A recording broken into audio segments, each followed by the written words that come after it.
우리 그리스도인들에게 있어서 가장 중요한 교리, 신앙 가운데 하나는 영원한 삶을 믿는 것입니다. 이것이 다른 종교와 다른 점이다, 이렇게 볼 수 있겠습니다. 이 영원한 삶, 영원한 생명은 오직 하나님의 아들 예수 그리스도만이 우리에게 주실 수 있는 것이기 때문입니다. 오늘 본문에서 영원한 생명과 관련돼서 쓰이는 말씀이 있습니다. 그것은 하늘의 집이라는 표현입니다. 하늘의 집과 이 땅에서의 거처, 이 땅에서의 집이 대조되고 있습니다. 이 땅에서의 집을 바울은 장막이다, 장막집이다 이렇게 이야기하고 있는데, 그건 우리의 육체를 가리킬 것입니다. 우리의 육체가 장막이다. 오늘날 요즘 쓰이는 말로 한다면 텐트다라는 것입니다. 우리 육체가 텐트와 같다. 그러므로 우리가 살고 있는 이 삶은 텐트에서 사는 임시적인 삶이다라는 것입니다. 이 땅에서는 그렇게 사는 것입니다. 아무도 텐트에서 영원히 사는 사람은 없습니다. 물론 좀 괴짜라면 평생에 텐트에서 산다 이렇게 하는 사람도 간혹 있을 수 있겠습니다만, 텐트, 장막에서의 삶은 임시적이고 일시적입니다. 안정된 삶과 정상적인 삶이 아닙니다.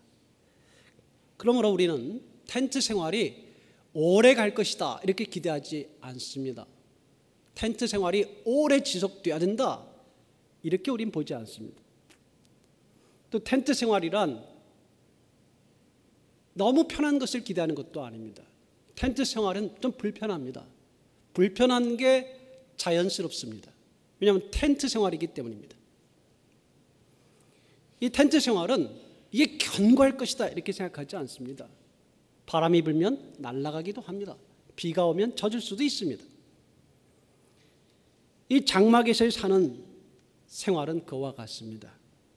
이 장막집, 텐트 생활과 이 우리의 육체를 말하는 지상에서 삶과 대조하는 말이 하나님께서 지으신 건물, 하나님께서 지으신 집 이렇게 이야기하고 있는 말씀입니다. 또는 하늘에 있는 영원한 집. 이 집은 장막과 차원이 다릅니다. 하나님께서 우리에게 언젠가 주실 이 땅을 떠나서 이 텐트 생활을 벗어나면 갖게 되는 그 집, 그 처소가 뭐냐? 영원한 집, 하늘에 있는 집, 하나님의 집, 하나님의 건물입니다. 우리가 그 건물을 얻을 겁니다. 그 집을 우리가 들어갈 겁니다. 바울은 지금 집이라는 표현으로 이야기했지만 이것은 사실 우리의 육체를 말하는, 몸을 말하는 것일 겁니다. 그러니까 지금 우리가 장막 같은, 텐트 같은 육체 안에 영혼이 있지만 이 텐트 생활을 벗어나게 되면 영원한 몸을 얻는다는 것입니다. 하나님이 지으신, 하나님이 새롭게 우리를 위해서 만들어 놓으신 영원한 몸을 사람들은 입게 돼 있다. 물론 그리스도인들을 말하는 것입니다. 그러므로 지금 이 땅에서 있는 이 집은, 이 장막은 썩을 것이고 없어질 것이고 임시적인 것이고 또 한계가 많고 때로는 고통스럽고 때로는 너무 약하고 보잘것이 없다는 것입니다. 그러나 우리가 새로 입게 될 그 나라에서의 그 집은 영원하고 그리고 완전하고 그리고 빛과 같은 하나님의 건물이다라는 것입니다.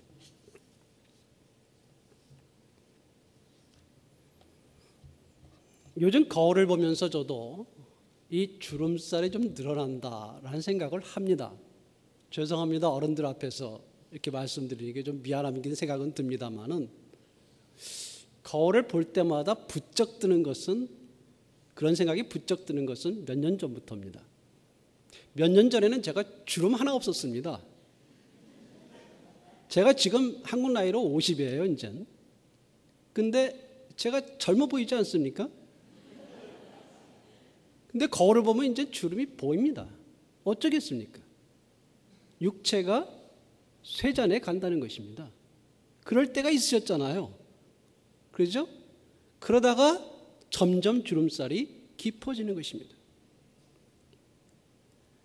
제가 머리가 이 염색한 거 여러분 아시죠? 아는 분들 아시죠? 제가 머리는 염색으로 완벽하게 위장했습니다. 그러나 주름살은 수술하지 않는 이상 위장이 안 됩니다. 우리 육체가 시간이 지나면서 쇠잔에 갑니다. 시들어 갑니다. 이 텐트가 시간이 지나면 이게 영원한 게 아니에요. 한계가 있습니다. 오래되면 낡아요. 꽃이 시드는 것처럼 시드는 것입니다. 그렇지 않습니까? 약해지는 거예요. 그것을 붙잡고 어떻게 하든지 새롭게 하려고 하지만 시간이 지나면 어쩔 수 없는 것입니다. 이곳에 연세 많으신 분들이 있으십니다. 예전엔 다 예쁜 분들이고 예전엔 다 멋있는 분 아닙니까? 아닌가요? 그러나 지금은 좀 나이가 드셨죠?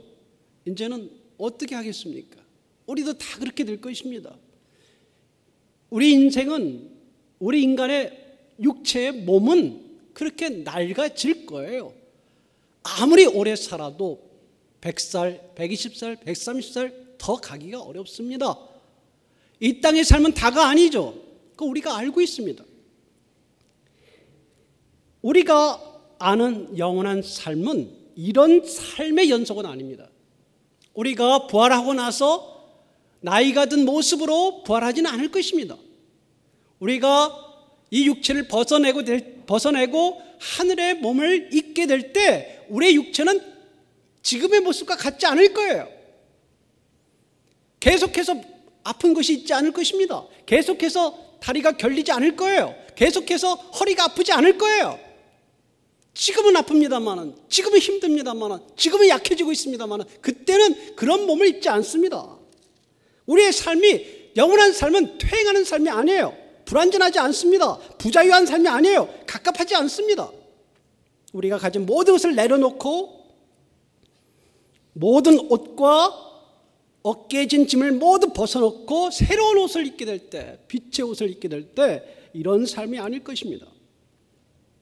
우리가 느끼는 부자유함과 결핍함, 육체의 한계, 불완전함, 그것은 느끼면 느낄수록 우리가 영원한 생명, 완전한 삶에 대한 소망을 갖게 되는 것입니다.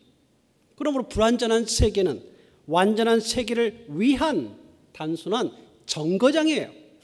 잠시 있다가는 것입니다. 우리가 잊어서는 안 됩니다. 안 되는 것입니다. 이 땅의 삶을 영원할 것처럼 꼭 붙잡기 위해서 어떻게 하든지 발버둥치는 것은 우리 그리스도인들의 모습이 아닙니다. 우리가 영원을 바라보는 사람은 그렇게 사는 것이 아닙니다. 이 땅에 사는 삶은 지나갈 거다. 내가 육체가 지금 좀 쇠잔해 가고 있구나.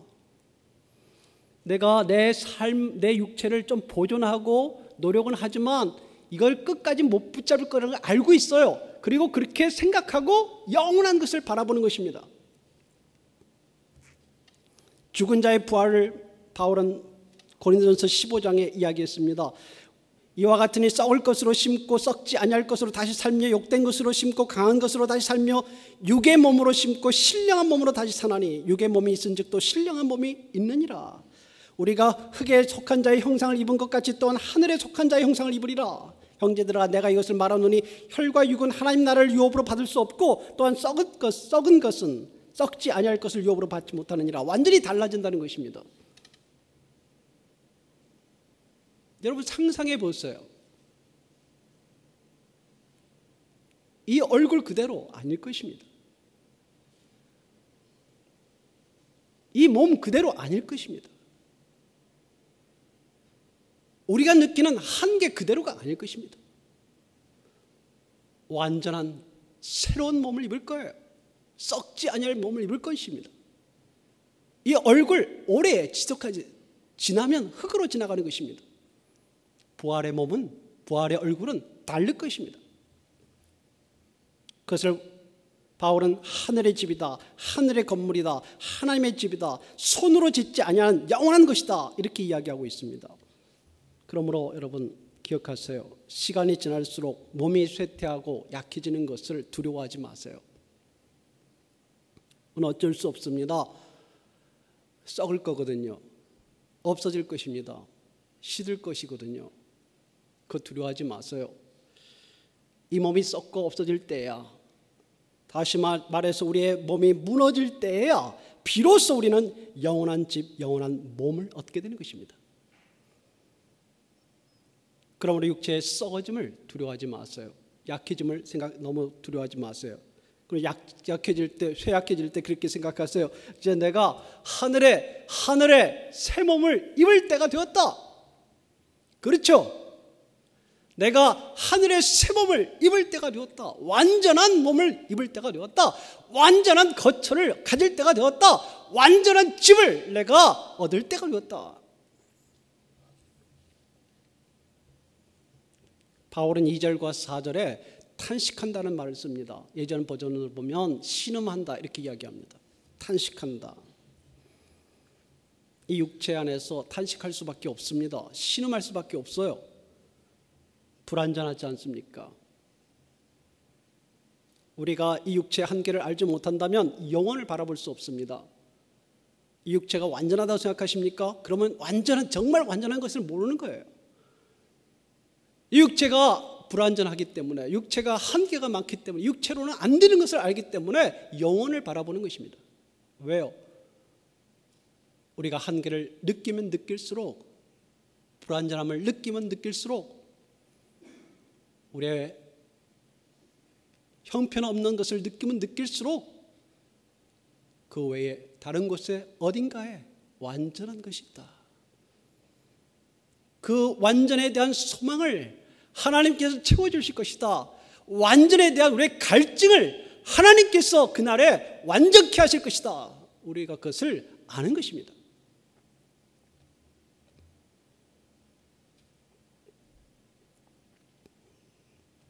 사도 바울은 2절에서 새로운 처소, 새로운 몸입니다. 새로운 집입니다. 그것을 덧입기를 간절히 사모한다라고 했습니다. 사실 교회가 어려울 때, 사회가 어려울 때 우리는 내세를 바라보고 더 천국을 바라봅니다. 사회가 편하면 우리가 내세를 많이 생각하지 않아요. 이 땅에 너무 많이 집착하는 경향이 우리에게 있습니다. 이 편지가 주어진 고린도도 그랬습니다. 로마 군인들이 은퇴해서 세운 도시입니다.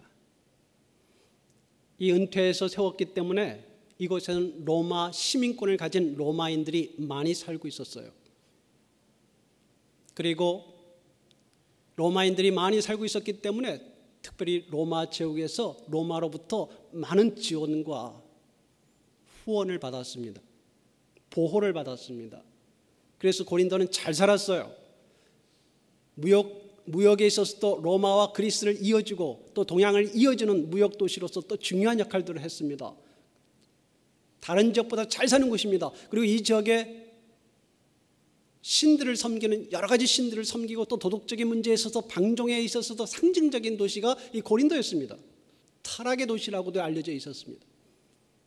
이 땅에 사는 삶이 재미있으니까, 이 땅에 사는 것이 풍요하니까, 이 땅에 사는 것에 어려움을 느끼지 않는 그런 도시 가운데 있다, 이렇게 볼 수 있습니다. 그럴 때 바울이 하늘의 몸, 영원한 집을 바라보라 라고 하는 메시지가 제대로 먹히겠습니까?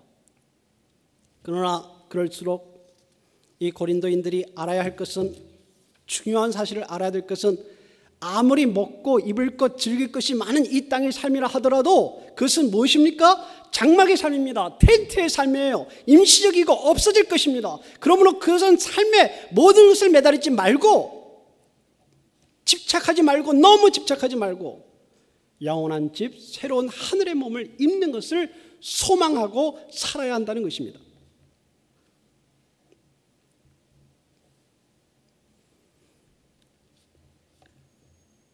하늘의 몸을 바라보지 않고 이 땅에 집착하여 사는 사람들은 바울은 3절에서 벗은 자들이다 이렇게 이야기했습니다.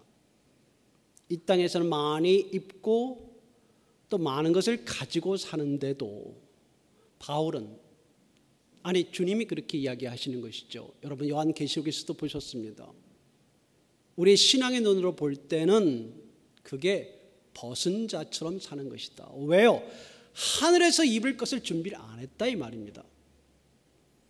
하늘의 소망을 둔다면 이 땅에 너무 집착하지 않는 것이고, 하늘의 소망을 두지 않는 사람들이 이 땅에 너무 집착하는 것입니다. 그런 사람들을 벗은 자와 같다라고 이야기하고 있습니다. 그러니까 좋은 것을 입고 있고 많은 것을 가지고 있다 할지라도 그것은 마치 우리가 뭐라고 합니까? 가지고 온 것이 없으니까 가지고 갈 것이 없지 않습니까? 떠나게 될 때는 다 버리고 가게 되는 것이니까 마치 이 땅에서 남의 것을 가지고 노는 것과 같다라는 거예요. 남의 것을 가지고 쓴다는 말이에요. 그러나 정작 자신의 것은 가지고 있지 않은 자와 같다는 것입니다. 그래서 벌거벗고 떨고 있는 불쌍한 삶이다라는 것입니다. 바울은 하늘의 몸을, 오히려 이 땅에서 불완전한 것을, 부족한 것을 인정하고, 그러나 곧 내가 영원한 몸을 입을 것이다, 영원한 세계에 들어갈 것이다 를 소망하면서 사는 자들을 그렇게 살도록 말씀하고 있는 것입니다. 그래서 우리는 히브리서에서 말씀하신 것처럼 본향을 찾아가는 순례자와 같습니다. 순례자입니다. 이 땅에 머물러 있지 않고 본향인 하늘을 찾아가는 순례자예요. 우리가 다 그렇습니다. 우리가 다 순례자입니다. 그러므로 순례자의 눈을 갖고, 순례자의 마음을 갖고, 순례자의 영혼을 가지면서 우리가 하늘을 바라보는 것입니다.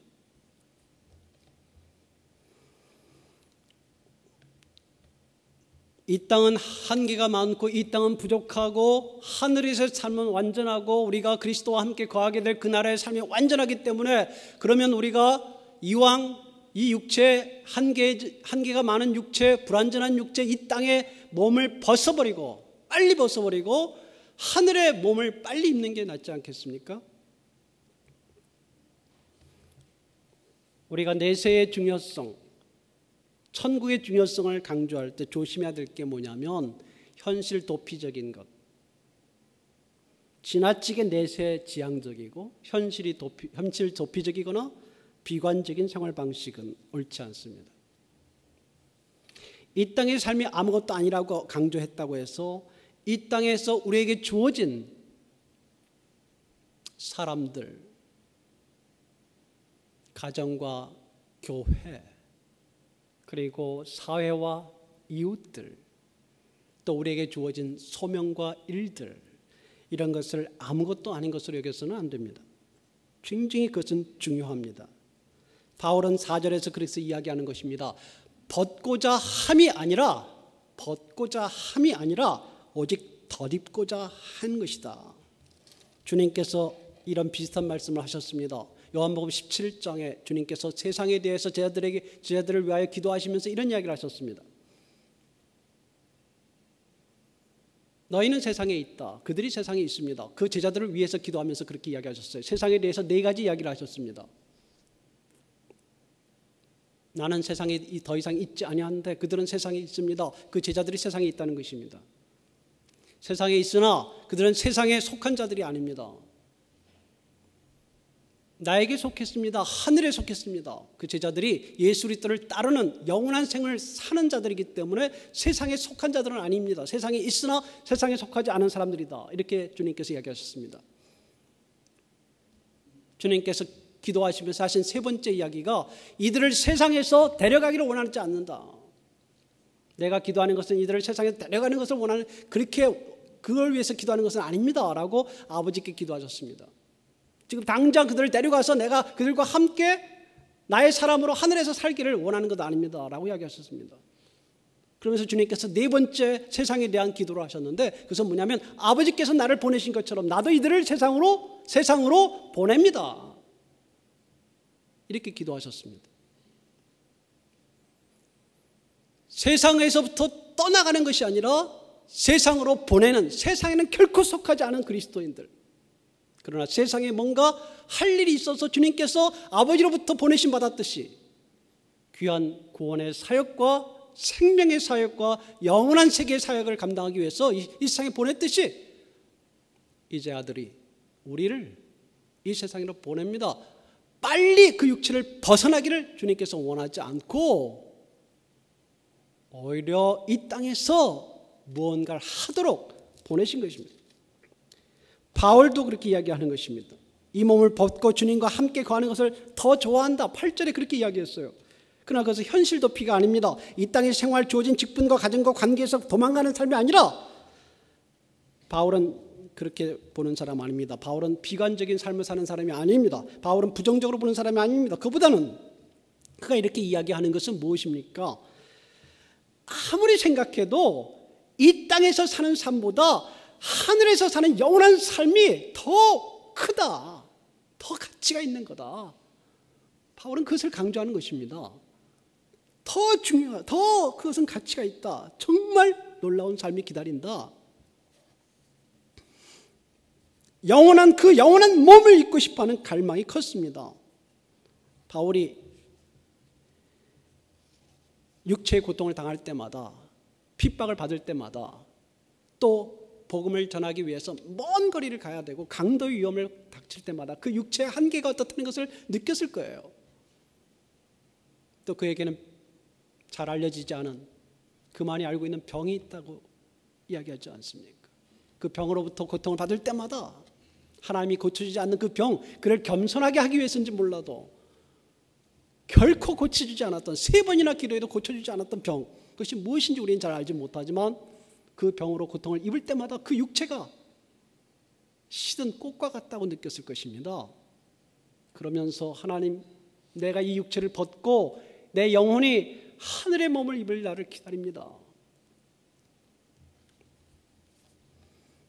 바울이 알고 있는 것은 이 죽을 것, 이 땅에 죽을 것이 생명으로 인해서 삼켜질 것이다. 우리는 그렇게 알고 있습니다. 사람들이 죽음을 얼마나 두려워하는지, 사람들이 죽는 것에 대해서 얼마나 두려워하는지, 마치 죽음의 사신이 사람에게 달려들어서 그 사람을 삼켜버리는 것처럼 두렵죠. 사람들은 두려워합니다. 근데 바울이 4절에서 말하고자 하는 것은 무슨 말이냐면, 생명이 앞으로 전개될 영원한 생명이 이 죽음을 삼켜버린다라는 것이에요. 거꾸로 생명이 죽을 것을, 예전에는 그것을 죽은 몸이라 그랬습니다. 죽을 몸. 지금은 정확하게 보면 몸은 그 단어가 있지 않기 때문에 죽을 것 이렇게 번역했습니다. 죽을 것이든 죽은 몸이든 죽음이든 간에 생명이 나중에, 영원한 생명이 이 죽음을 삼켜버린다. 죽을 것을 삼켜버린다.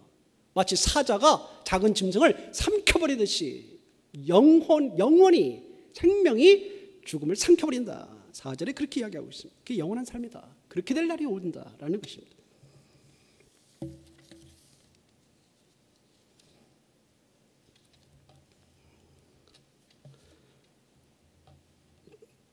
우리에게, 인간에게 있어서 가장 고통스럽고 일반적으로 우리가 가장 두려워하는 죽음이 생명으로 대체된다는 것입니다. 그러므로 우리는 그것을 압니다. 영원한 것을 우리는 그래서 바라보는 것입니다. 영원한 가치와 세계, 목표를 우리는 가지고 있습니다. 그리고 영원하신 하나님을 바라보는 것입니다. 이러한 삶이, 영원한 삶이 우리에게 주어질 것인가 라고 여러분 우리가 생각될 수 있습니다만, 바울이 5절에서 이야기하는 것은 이 영생에 대한 보증이 있다라는 거예요. 우리가 이런 믿음을 가지는 것은 이 영생의 보증인이 있기 때문입니다. 누구십니까? 5절에서 누구라고 이야기하십니까? 곧 이것을 우리에게 이루게 하시고, 우리 5절 다 같이 한번 읽겠습니다. 시작. 곧 이것을 우리에게 이루게 하시고 보증으로 성령을 우리에게 주신 이는 하나님이시니라. 우리의 영원한 생명에 대한 보증인이 누구세요? 하나님이십니다. 하나님이십니다. 하나님께서 직접 보증을 서셨습니다. 이루게 하시고 보증으로 성령을 주신 분은, 우리에게 주신 분은 하나님이시다. 개런티를 주셨다는 거예요. 하나님께서 하나님 믿는 사람들에게, 우리들에게, 여러분에게 내가 영원한 생명을 주겠다. 이 땅의 삶의 다가 아니다. 그래서 기억해라. 너에게 완전한 몸을 주겠다. 완전한 부활의 몸을, 하늘의 집을 너에게 주겠다. 주님께서 그러셨잖아요. 내가 처소를 예비하러 간다. 너희를 위하여 처소를 예비하러 간다. 그것을 너에게 주겠다. 이것을 완전히 이룰 분은 하나님이셔요. 하나님의 사역이고 하나님께서 반드시 이루실 것입니다.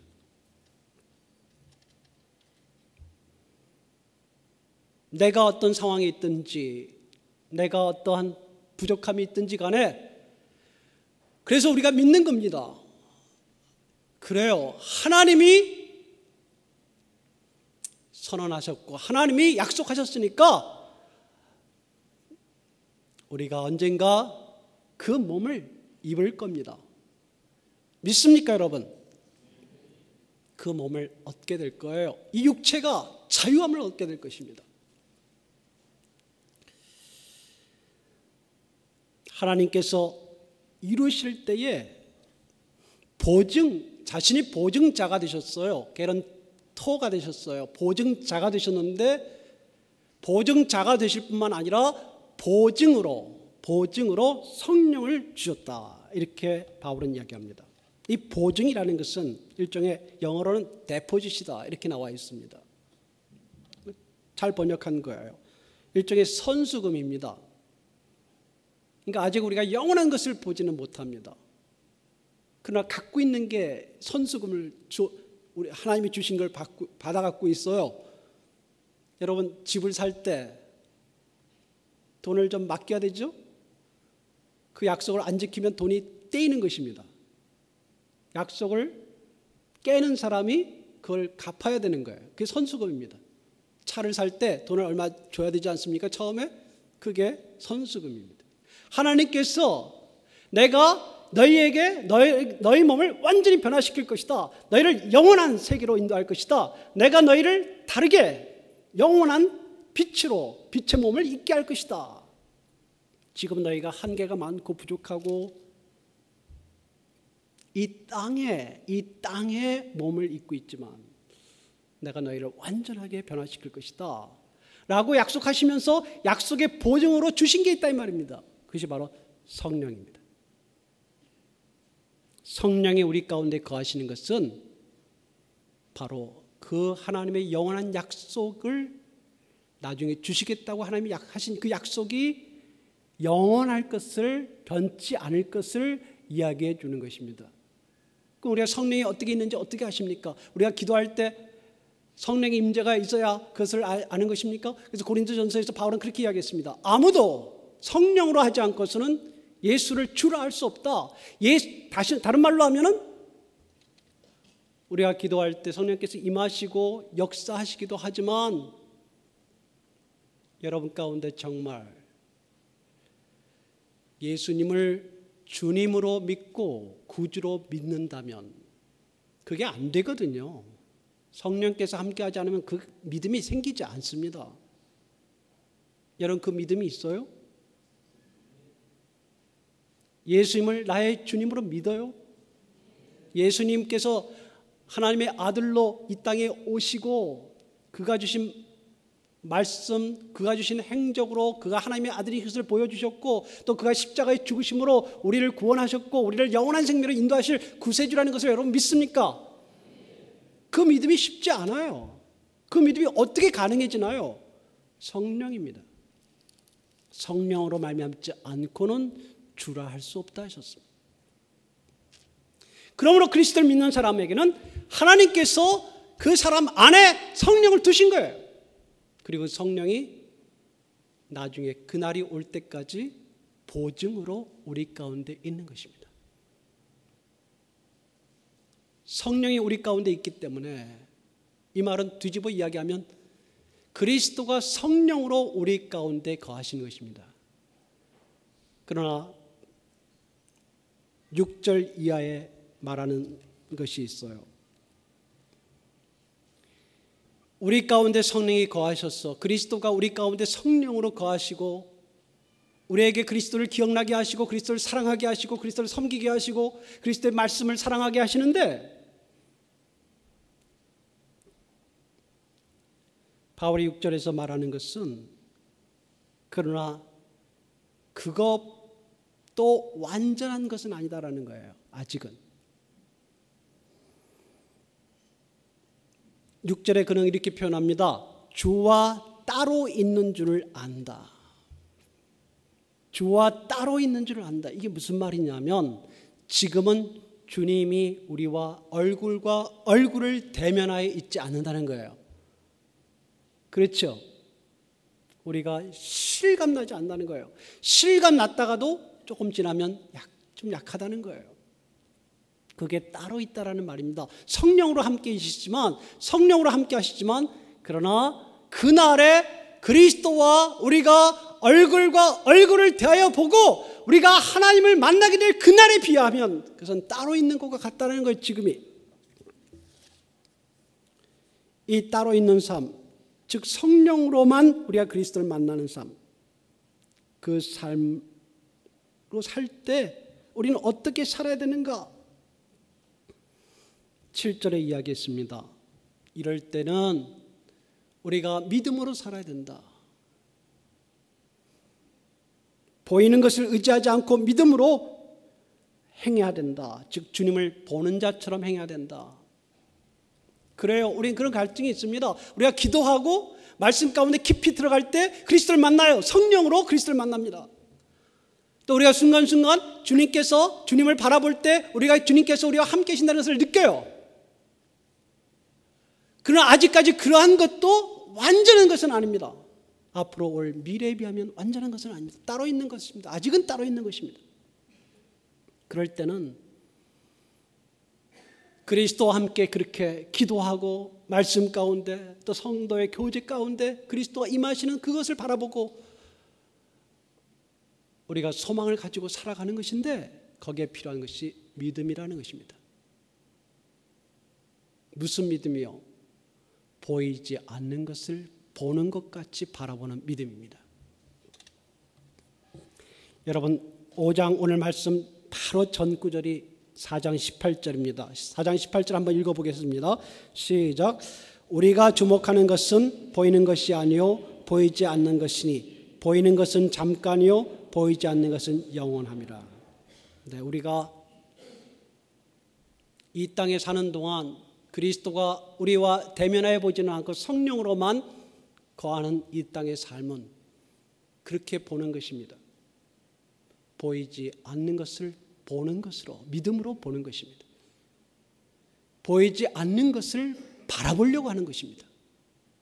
보이는 것은 잠깐이고 보이지 않는 것은 영원하다는 것을 알고 우리가 이 땅에 보이는 것에 너무 집착하지 않고 오히려 보이지 않는 것을 바라보며 사는 것입니다.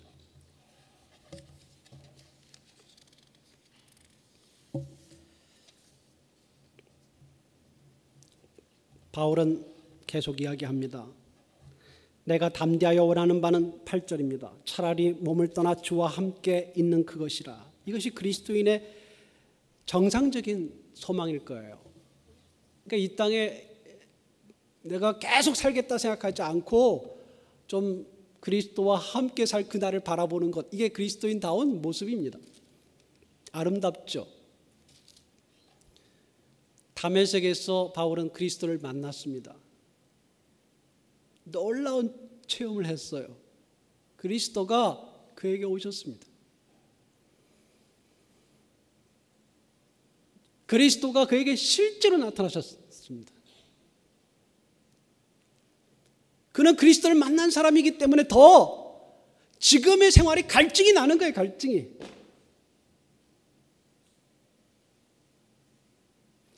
그 완전하게 그리스도를 만나게 될 그날이 정말 소망스러운 거예요. 아시겠죠, 여러분? 그 완전함이 그리운 겁니다. 그리운 거예요. 그래서 더욱 그는 이 땅보다 하늘을 바라보는 것입니다. 그런데도 아까도 말씀 계속되는 것이죠. 왜 우리가 이 텐트에 거해야 하는가? 이 텐트 생활을 왜 계속해야 되는가? 이 텐트 생활을 빨리 접어버리고 우리 본향으로 빨리 들어가고 싶은데 그렇게 하지 말아야 되는 이유가 있느냐? 오늘도 고통스럽고 내일도 고통스러울 텐데 물론 중간중간 우리에게 기쁨이 있지만 그래도 완전하지 않은 그것 때문에 고통스러운데 빨리 접고 빨리 본향으로 갔으면 좋겠는데 우리가 본향에 빨리 갈 수 없다. 하나님의 뜻이 있어야 되겠죠? 하나님의 부르심이 있어야 됩니다. 그러므로 부르심이 있는 부분은 영광스러운 거예요. 그렇지 않습니까? 영광스러운 것입니다. 하나님이 부르시는 것은 이 육체를 벗어버리게 부르시는 때는 준비가 됐다는 것입니다. 바울이 9절에서 그럼에도 불구하고 이 텐트에 거해야 되는 이유가 있다면 뭔가 할 일이 있기 때문이다라는 거예요. 할 일이 있기 때문에. 바울은 9절에서 우리는 몸으로 있든지 떠나든지 주를 기쁘시게 하는 자가 되기를 힘쓰노라. 이것이 할 일이라는 거예요. 무슨 할 일? 이 땅에서 우리가 땅의 장막을 입고 있는 동안에 할 일이 있는데 그것은 뭐냐? 주님을 기쁘시게 하는 일이다라는 거예요. 내가 이 육체를 떠나서 하늘에 있을 때 하늘에 올라가더라도 주님을 기쁘시게 하지만 이 땅에 육체로 있는 동안 하나님을 그리스도를 기쁘시게 할 일이 있다라는 거예요. 그를 기쁘시게 할 무언가의 일, 그것이 무엇이겠습니까? 내가 남아서 우리의 가족을 위해서 좀 더 기도할 일일까요? 주님 기뻐하실 것입니다. 내가 남아서 그래도 교회를 위해서 좀 더 섬기는 걸까요? 그게 내가 남아있는 이유일까? 네, 맞습니다. 그럴 거예요. 내가 남아서 이제 주님을 믿지 않는 사람들에게 그리스도의 복음을 증거하는 삶을 그래도 남은 생애 동안 사는 것, 주님을 기쁘시게 하는 것입니다. 우리에게 새로운 사람에게 한 번이라도 더 손을 잡아주는 거 참 귀한 일입니다.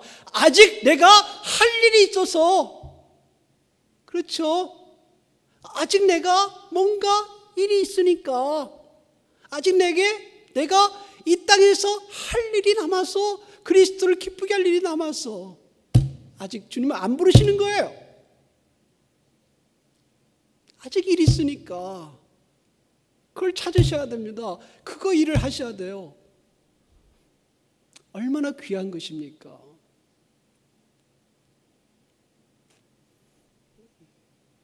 주님을 기쁘시게 할 일이 있는 것입니다. 모르겠습니다.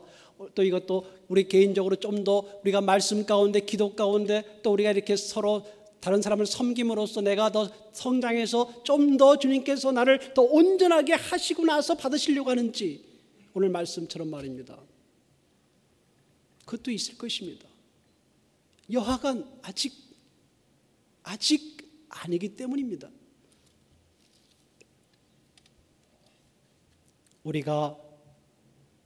우리를 부르실 때까지 부르시면 가겠습니다.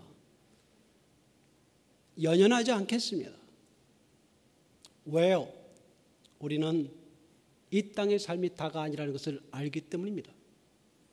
영원한 삶을 바라보는 삶이고 이 땅에 우리가 순례자라고 있을 뿐 우리의 본향으로 돌아갈 것을 알기 때문에 연연하지 않을 것입니다.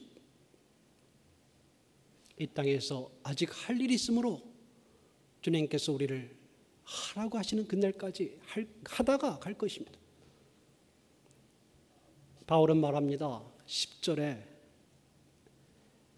모든 사람이 이 땅의 장막집을 떠난 후에 그리스도의 심판대 앞에 설 것이다. 선악간에 그 몸으로 행한 것을 따라 받게 될 것이다. 상벌이 있다는 거예요. 심판이 있다는 것입니다.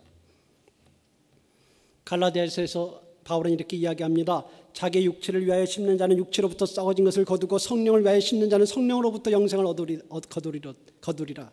우리가 선을 행하되 낙심하지 말지니 피곤하지 아니하면 때가 이르매 거두리라. 우리의 상급이 어떻게 될지는 몰라도 내가 이 땅에 거하는 동안 조금 더 하루를 더 있게 한다면 하루 동안 내가 뭔가 할 일이 있으니까, 더 주님을 기쁘게 할 일이 있으니까 내가 주어진 동안에 그렇게 하면 하나님께서 더욱더 우리에게 마지막 순간에 우리에게 상급을 주실 것입니다. 그것이 무엇인지 어떤 몸인지 우리는 전혀 알지 못합니다. 그러나 중요한 것은 내가 주님에게 맡겨진 이 땅의 일들을 감당하는 것이 주님의 기쁨이 된다는 것이고, 그리고 그 기쁨을 주님께서 받으시고 기억하신다는 것입니다.